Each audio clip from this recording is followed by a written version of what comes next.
Nous sommes tous très différents les uns des autres et dans le cas de l'anxiété, on peut tous le vivre différemment. J'ai avec moi Julie Gagné, éducatrice intervenante pour le GRTP. Bonjour. Bonjour. Alors, comment ça se manifeste l'anxiété? Comment on peut dire, OK, je pense que c'est ce que je suis en train de vivre? Parce qu'il y a toutes sortes de formes. Là. Oui, effectivement. En fait, il y a quatre manifestations là, qui peuvent se produire quand on vit de l'anxiété. Il peut y avoir des manifestations émotives, des manifestations physiques, intellectuelles et comportementales. Mettons qu'on commence par les manifestations physiques.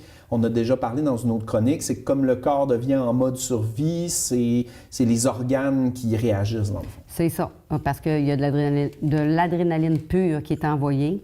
Puis, ce que ça fait, c'est que ça envoie une stimulation aux organes principaux du corps là, qui doivent soit se sauver, fuir ou figer. Puis ça va amener des symptômes comme l'hyperventilation, les problèmes digestifs, les personnes qui ont de la misère à digérer. Pourquoi on a de la misère avec la digestion? C'est parce que techniquement, on n'a pas besoin de manger quand c'est le temps d'assurer notre survie. Il faut se sauver. C'est pas le temps de manger. Donc l'estomac est tourné à off par l'adrénaline. Oui, ou en tout cas, il doit beaucoup diminuer. Il y en a d'autres que ça va être plus stimulé. Là. Ils vont avoir de la difficulté, disons, avec la constipation ou bien les diarrhées, ou bien il y en a qui vont avoir mal au cœur. Tu sais. Puis là, ce que je me rends compte de ces problèmes physiques-là, c'est qu'il y en a qui peuvent être durables. Donc, dans le fond, l'anxiété peut être comme moins apparente d'un gros moment de panique ou de stress, puis hey, j'ai mal au ventre, ça fait 1 heure ou des choses comme ça. Là. Oui, tout à fait. Mais quand on ne le sait pas, que c'est ça qu'on vit, c'est sûr qu'on peut se dire, voyons, j'ai mal au ventre, c'est quoi qui se passe? Ouais, on va l'associer à plus comme de l'alimentation. Mais quand on se rend compte, on le dit beaucoup comme chez les enfants qui ont beaucoup peur du mal de cœur. Eux autres, souvent, ils vont avoir mal au ventre, puis là, ils pensent qu'ils vont avoir, disons, la gastro. Bon, mais ils se rendent compte qu'après 1 heure, il ne s'est rien passé, là. C'est là qu'on se rend compte que c'est de l'anxiété, là. OK. Il y a des nuances. Les autres, on parlait de émotionnel? Oui, quand on parle d'émotionnel, on parle de, bon, l'irritabilité, l'impatience. L'impatience, on voit beaucoup ça. L'impulsivité, la colère. C'est toutes des choses là, qui...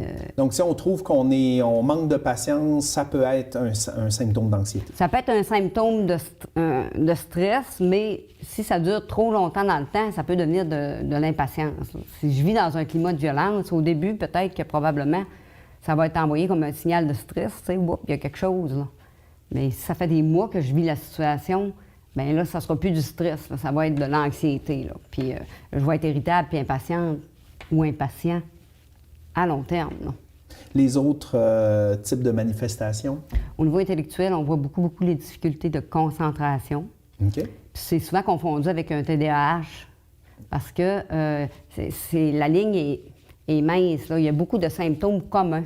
La seule différence, c'est que avec le TDAH, les personnes vont être seront pas capables de s'organiser. Alors qu'avec l'anxiété, une personne qui est anxieuse est capable de s'organiser dans le temps. Parfois, elle s'organise trop. Oui, justement prévenir son anxiété. Effectivement, c'est ça. La surorganisation qu'on appelle. Là. Fait que ça, c'est beaucoup remarqué. La fatigue intellectuelle, parce que plus on gère longtemps de l'anxiété, plus on devient fatigué à un moment donné là, de gérer ça, ça devient soutenable. Là, fait que là, bien, on est moins disposé là, à intégrer des choses là, à l'école. Là. Donc, la concentration, la fatigue mentale, un autre symptôme de l'anxiété qui va disparaître si on réussit à gérer l'anxiété. En tout cas, qui va s'atténuer au moins, puis peut-être disparaître dépendamment des situations là, qui sont vécues. La 4e manifestation, c'était? C'est comportemental. Bien, ça va être, il y a beaucoup le fuir puis le figer. Le figer, on voit beaucoup ça. Fuir aussi. Fuir, ça va amener des comportements souvent d'anxiété sociale. Les personnes vont avoir vécu une situation dans un magasin, supposons. Mettons, j'avais l'exemple de quelqu'un qui avait fait une crise de panique dans un magasin puis qui avait été malade. En voulant sortir de ce magasin-là, elle a été presque 3 ans sans retourner là. Mais finalement, là, le personnel puis les gens, ils étaient pratiquement plus là, tu sais. Oui, c'était plus les mêmes personnes, mais l'idée, le comportement de fuite pendant 3 ans, était associé à ce magasin. De ce magasin-là. Mais ça peut s'étendre à, bon, c'est arrivé dans un magasin. Donc, je ne vais plus dans aucun magasin. Je ne vais plus dans les magasins, c'est ça, tu sais, là. Donc, ça, c'est dans les comportements possibles. Entre autres, dans les comportements, puis tu peux tomber en abréaction aussi, là. Est-ce que souvent ces manifestations-là sont mélangées, sont communes? Est-ce que c'est toujours les 4? Est-ce que c'est un mélange? C'est un mélange. C'est pas toujours les 4.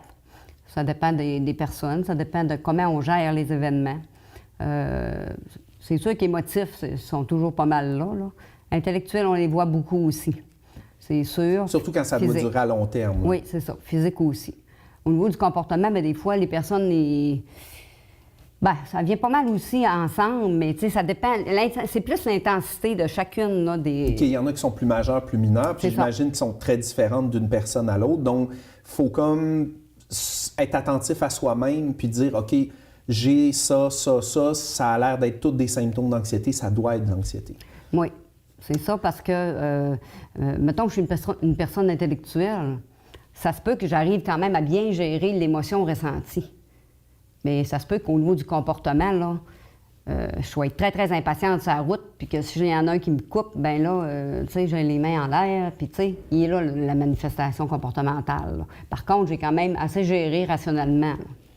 Puis, c'est tellement des symptômes qui peuvent être associés à autre chose que je me rends compte qu'on pourrait méprendre un symptôme, puis justement, comme on parlait, j'ai toujours mal au ventre, j'ai peut-être un problème à l'estomac, il faudrait que je consulte un médecin, mais de se rendre compte que finalement, c'était de l'anxiété depuis le début. En fait, c'est souvent ça qui se passe. Les personnes se ramassent à l'urgence, 1 fois, 2 fois, 3 fois, puis c'est à long terme que le médecin, souvent, en vient à la conclusion que c'est de l'anxiété parce que la personne n'a pas de maladie physique en tant que telle, là. C'est sûr que ça peut mener à des maladies physiques, de tenir longtemps de l'anxiété quand c'est pas traité, mais normalement, là, c'est plusieurs consultations qui amènent à la conclusion que, bien, madame, c'est bien plate, vous allez retourner chez vous, puis c'est de l'anxiété que vous faites. Et dans ce temps-là, on contacte le GRTP. Effectivement. Bien, merci beaucoup d'avoir démystifié tout ça. Merci.